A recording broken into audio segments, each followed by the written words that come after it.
All right, moving on. We're going to find the amplitude of this sine function. Y equals -6. Sorry, you undo that. Sine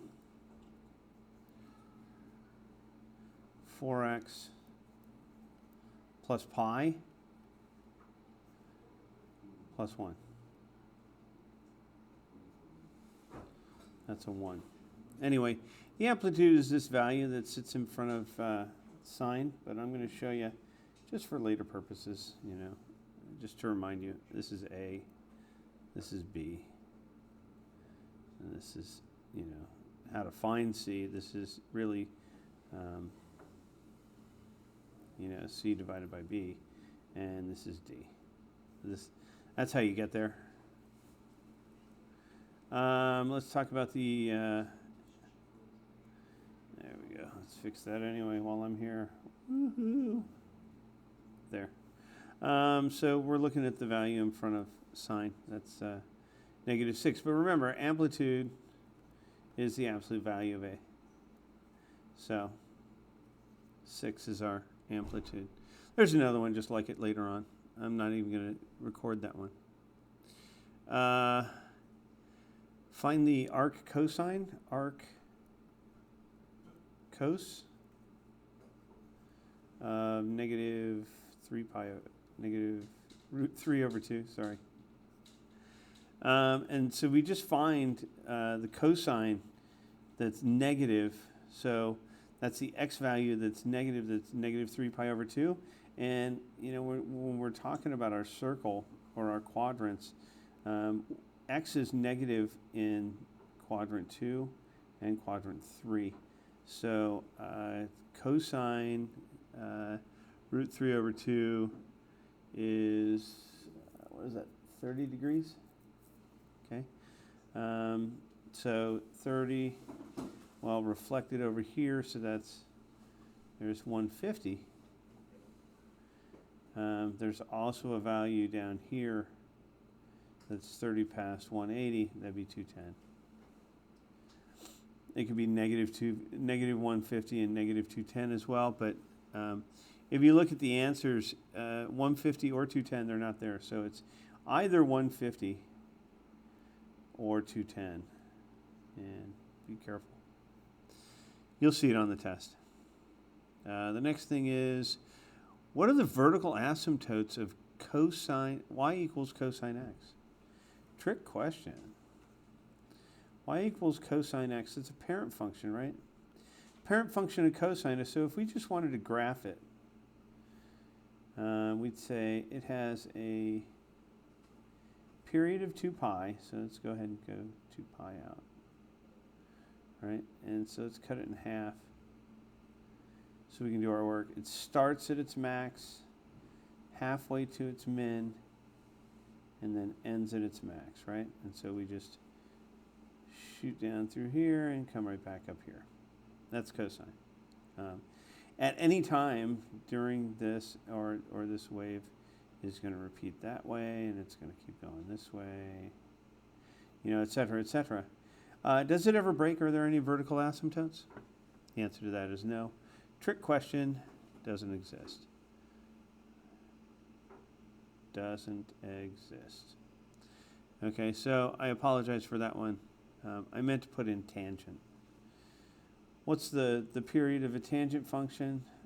Tangent has a period of pi, and sine and cosine 2 pi.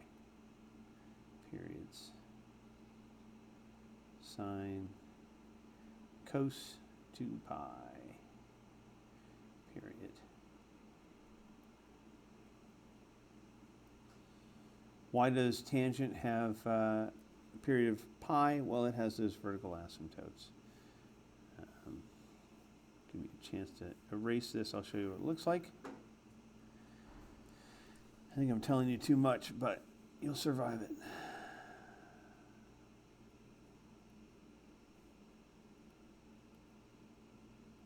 Whoops. That's all I wanted to do. Let me go ahead and graph tan real fast. Get a line. Horrible line. Even worse. Dang it. This stuff. Here's my other line. All right. So if I want to graph tan, get rid of this. Let's go ahead and use that guy there. Tangent function comes up. No, it doesn't. Tangent function is more like this, and it cuts through here, and it goes up there. Okay. And on either side are vertical asymptotes. So on either side is a dotted line.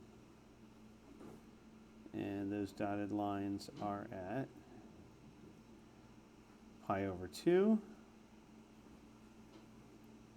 and negative pi over 2. All right, so I'm going to move on. I've spoken too much on this. I've given you too much information. All right.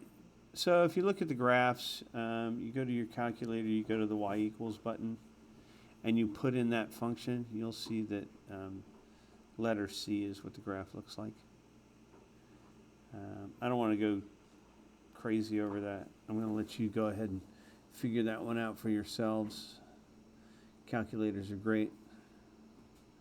The next one, same thing. 13, use a calculator as well.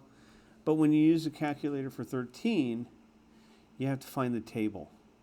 So when you do y equals, and you put in e, which is the second function and the ln button, right? Because e is the inverse of natural log. So you put in e to the 0.2 x. Instead of hitting graph, you'll hit second, and graph, and a table will pop up. And you'll scroll down till you find 21, 20.7, something like that, and then 22.38, whatever it is, and you'll find what numbers are here and here, and you'll pick a number that's in the multiple choice in between those two numbers.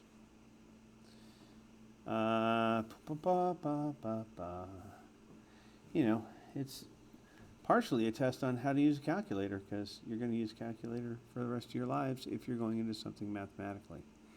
All right, so let's condense a log.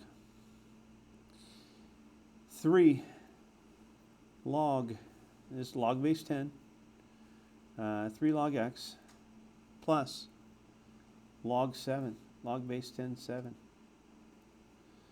minus 2 log base 10 y. Well, this is nice and easy. Remember, when we're adding, we're multiplying. When we condense and subtraction, we divide. So first thing we do, and I'm going to go ahead and do this in white. There we go. I'm going to undo the powers. I'm actually going to undo the powers here. Log x cubed plus log 7 minus log y squared. Now I can condense. This is just log. Show this as multiplication. Show the x cubed and the 7 as multiplication. So I have 7x cubed. And then I'm going to divide by y squared. And that's it. The next one is just doing the same thing backward. All right, so we start with, I know I'm going to need to shift, so I'm going to cross that out. I need to undo it, right? So I have 3x to the 4th over 8y cubed. And it looks just like this stuff. All right, so 3x to the 4th cubed. So they want to use natural log. It says natural log. So let's do natural log. Natural log 3 plus 4 natural log x. Is it okay that I skip the step and already threw the power out in front? I hope you can handle that. We're going to subtract from that, and we're going to subtract from the whole kit and caboodle. So we're going to change the sign for both.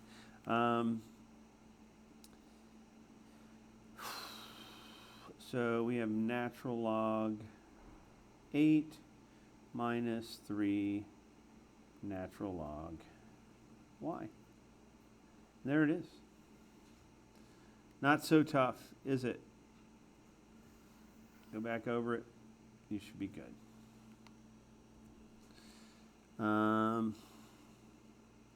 Being able to write something in logarithmic form is not difficult, not at all. So we're in exponential form. 3 to the negative 2 equals 1/9. That is true, by the way. 1/9.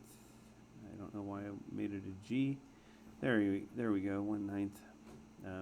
So we're going to write this with a log of base 3.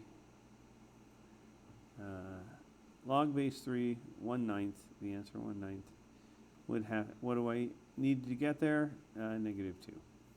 Good. That's my answer. Let's move on to the next one. What's the end behavior? What's the end behavior? Well, let's look at a graph.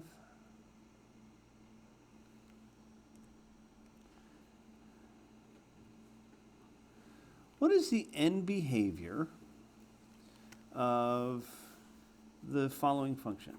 So I give you the function negative 2x cubed minus 5x. I didn't make it negative, by the way. I don't know what I'm talking about. I must be seeing things. Must be tired. There we go. 2x cubed minus 5x plus 1.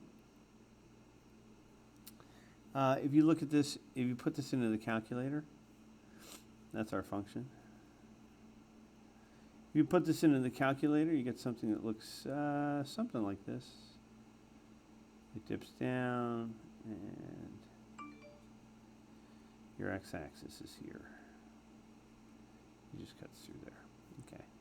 So it's got a couple of turns. That's going to help us a little bit later. It's got, it points in opposite directions. So as f of x, as x approaches negative infinity, we get negative infinity. F of x as x approaches positive infinity, we get positive infinity.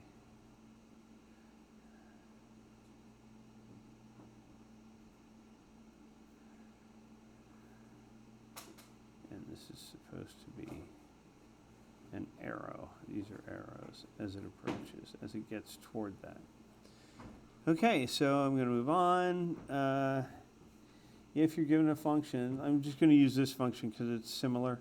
How many possible zeros are there in this function? How many times could it possibly cross the x-axis?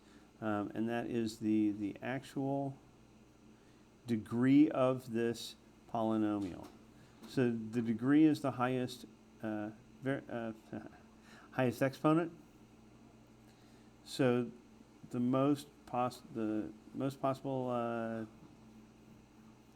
zeros are 3. The greatest number of possible turns in the following, let's go ahead and change colors. I don't want you to keep focusing on that. So greatest possible number of turns would be x to the n minus 1. This function itself has a lead term with to the 4th power. It's actually 6 times x to the 4th power, but this is what I'm looking at. 4 minus 1 is 3. There are 3 possible terms in this function. And what it would mean is, remember, even function, so it's going to be pointing the same way. And this is a positive function. So most likely it would look something like that. And let's see, it turns once, turns again, and turns one last time. So that's 3. All right, I'm going to keep moving.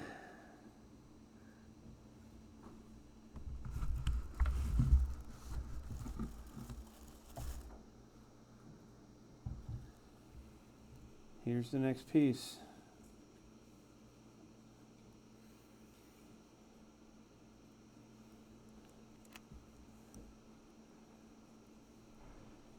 Use synthetic division to divide. So I have x cubed plus 5x squared plus 5x minus 2. And I'm going to divide it by, divided by, I think it's x plus 2. All right, well, I got to set up my synthetic division. I've got the box. I'm going to put the opposite of 2 in here. I need to put my actual 0 in there. So negative 2. My coefficients, 1, 5, 5, negative 2. Looking for 0. Well, we set it up. First number 1, drop it straight down. Negative 2 times 1 is negative 2. Add them up. 3. Negative 2 times 3 is negative 6. 5 minus 6 is negative 1. Negative 1 times negative 2 is 2. Add them up. Negative 2 and positive 2 is 0. It does go in evenly. And what we have left over is coefficient of 1. Drop the power 1. Don't forget, you've just divided out an x. So it's x squared plus 3x minus 1. And then we're going to say times x plus 2. And it works out. Okay. Moving on. Isn't this exciting? I don't think so either. And I'm the one making the video.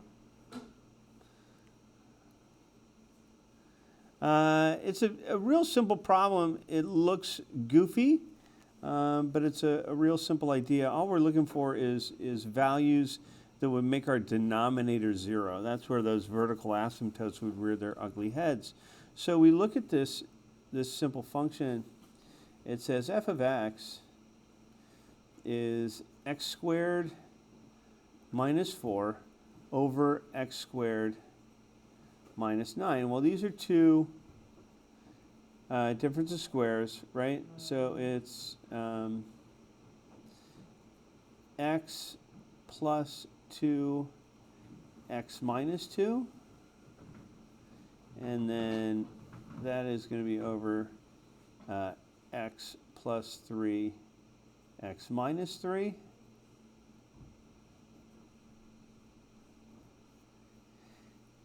And we just have to find out where either one of these would be equal to 0, so it would be plus or minus 3. Plus or minus 3 is where those vertical asymptotes are going to be, because the denominator would be 0, and therefore it doesn't exist. So if we were graphing, I think, if I'm not mistaken, God, I'm trying to remember what the graph looks like. I think the graph looks something like this. And then we've got this cool looking thing in the middle. And then looks like that. If I'm not mistaken. I think it looks like that. If you put it in, you can probably see where those vertical asymptotes are. That's it. So we're going to move on. Wait a minute. We're almost done.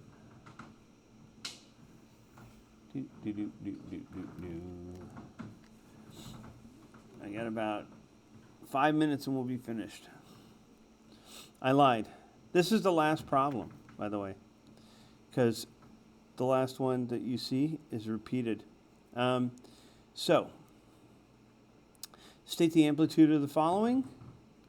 Y equals -2 sine 4x plus pi plus 1. Well, what's sitting in front of sine? -2. We take the absolute value of that. The amplitude is 2. And that's it. Thanks for your patience. Good luck.